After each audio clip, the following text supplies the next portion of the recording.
Hello everyone, आज हमारे साथ हैं विकास वर्मा, जिनका चयन भोपाल जोन से हुआ है। एक्सेल परिवार तरफ से इनको बहुत बहुत शुभकामनाएं और बधाई। धन्यवाद सर। विकास, सबसे पहले हमारे व्यूअर्स को बताइए कि आप जो एग्जाम ज्वाइन किए आरआरबी, इनका पैटर्न क्या है आरआरबी एग्जाम का? पैटर्न इसका दो टाइप का होता है, एक CBT1 और CBT2, दो टाइप में पेपर होता है। और पहले वाला पेपर जो होता है CBT1, उसमें 100 नंबर का नॉन टेक ही पूरा रहता है और उसमें 30 नंबर मैथ रहता है और 25 number reasoning, 30 number GK GS और 30 नंबर हमारा ये जो साइंस है, जनरल साइंस। हाँ। तो आपके नंबर कितने थे CBT1 में मेरे थे पहले तो 58 आए थे, मगर नॉर्मलाइजेशन होके वो 68 हो गए थे। 68 नंबर थे आपके। क्या स्टेट कैसे तैयारी किया इसके लिए? आपको क्या लगता है कि 68 नंबर लाने में किस तरह से आपने पढ़ाई की, इसके बारे में बताइए। इसमें जो नॉन टेक था वो सब मैंने वही NCERT के जो भी क्वेश्चन थे पूरे NCERT से ही थे। तो मुझे लगता है कि जिसको भी तैयारी करनी है। NCERT किस क्लास की बात कर रहे हैं? NCERT वही 10th लेवल तक रहती है इसमें। मतलब 9th 10th का अगर बच्चा NCERT करता है तो सवाल हो जाएंगे जनरल साइंस के? हाँ, हो जाएंगे, क्योंकि ज़्यादातर उसमें NCERT ही रहता है। ठीक है।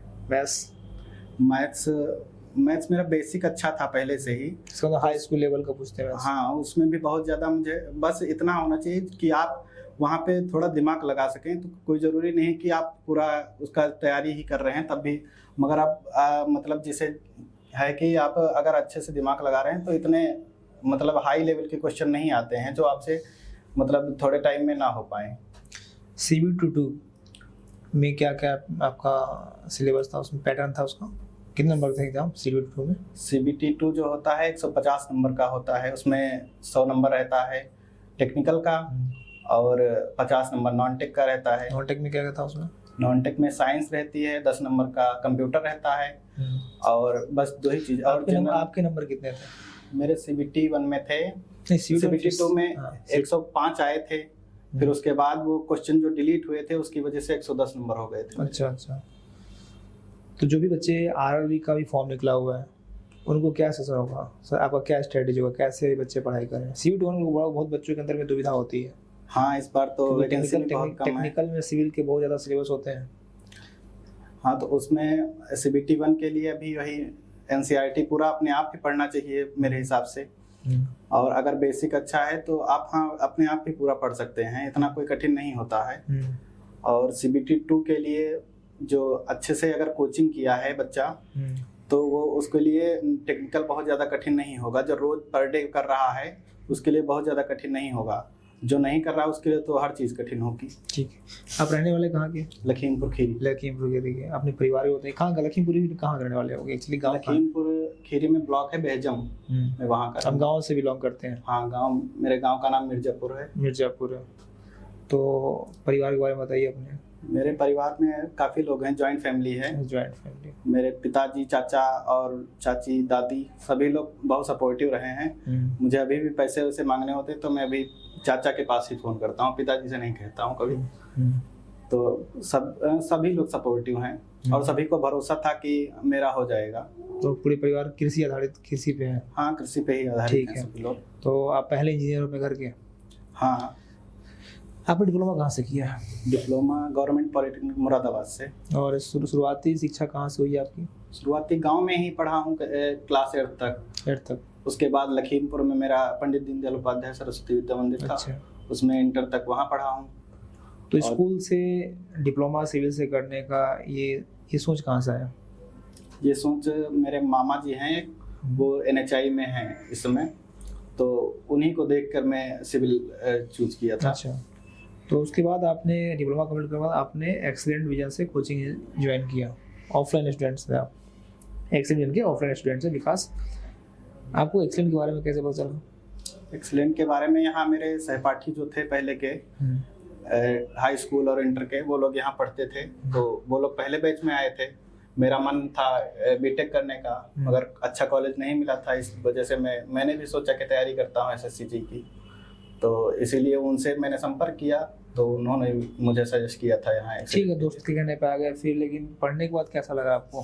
पढ़ने के बाद बहुत अच्छा लगा। जो रिव्यू दिया था उसके हिसाब से सही था? बहुत अच्छा लगा। और बहुत टीचर सपोर्टिव थे, जैसे रवि सर थे, नवीन सर थे, आप थे, सभी से जब भी पूछने का मन होता था मेरा कुछ भी कोई डाउट है तो मैं हमेशा पूछ लेता था, ऑफिस में जाके या कहीं भी पूछ लेता था। ठीक है। आप जब तैयारी घर से निकले थे बाहर और एक कंपटीशन की तैयारी कर रहे थे तो अकेले रहना पड़ता होगा। इस तैयारी में बोलते हैं संगत का बहुत बड़ा असर होता है, गुरु एक मार्गदर्शक होता है, और इसके अलावा इस जर्नी में कौन कौन से दोस्त थे जो आपका सहयोग किए? बहुत सपोर्ट मिला आपको उस तैयारी में, क्योंकि कई बार एग्जाम में हम सफल होते हैं, असफल होते हैं। दोस्तों का बहुत महत्व रहता है हमेशा से ही। अगर अच्छे लोगों से दोस्ती नहीं है तो आपको सफल होने में टाइम भी लग सकता है। मगर जो मेरे दोस्त यहाँ पे मिले सभी अच्छे ही थे। शुभम वर्मा था एक, उसका भी अभी आरआरबी में हुआ है बिलासपुर में, और गौरव पांडे उसका 1 नंबर से रह गया है, और हिमांशु पटेल है मेरा रूममेट ही है, और लड़कियां भी थी मेरे दोस्त, तो सभी का सपोर्ट रहा है। अच्छा।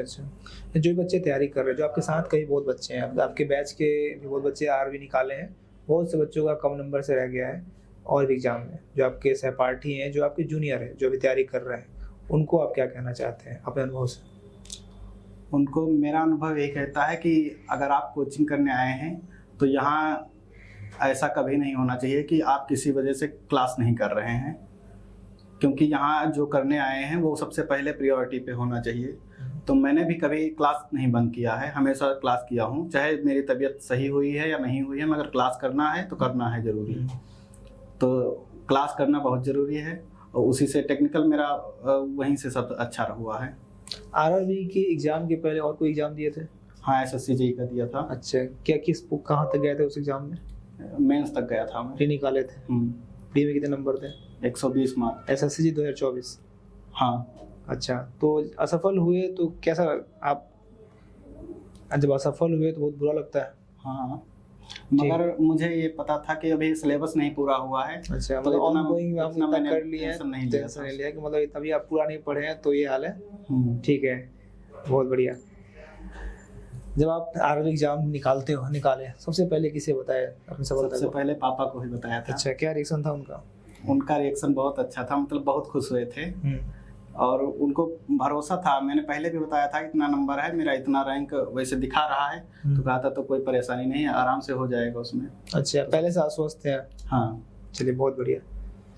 चलो, आप ऐसे ही जीवन में बेहतर करो, और आपने बहुत जल्दी एग्जाम निकाला, और ये दिखाता है कि आप कितने फोकस्ड हैं, क्योंकि लगातार कंपटीशन में क्या होता है, आपने तुरंत कोचिंग ज्वाइन करने के दरमियान ही आपने SSC का प्री निकाला, और जैसे कंप्लीट हुआ कोचिंग आरआरबी एग्जाम निकाला। ये दिखाता है कि अगर आप अपने लक्ष्य को लेकर बहुत फोकस हैं और लगातार मेहनत कर रहे हो तो आप बहुत जल्दी सफल होगे। तो हमें उम्मीद है कि विकास को सुनकर बहुत लोगों को और मोटिवेशन मिलेगा। विकास, आपके सफल जीवन के लिए, भविष्य के लिए बहुत बहुत शुभकामनाएं। धन्यवाद सर।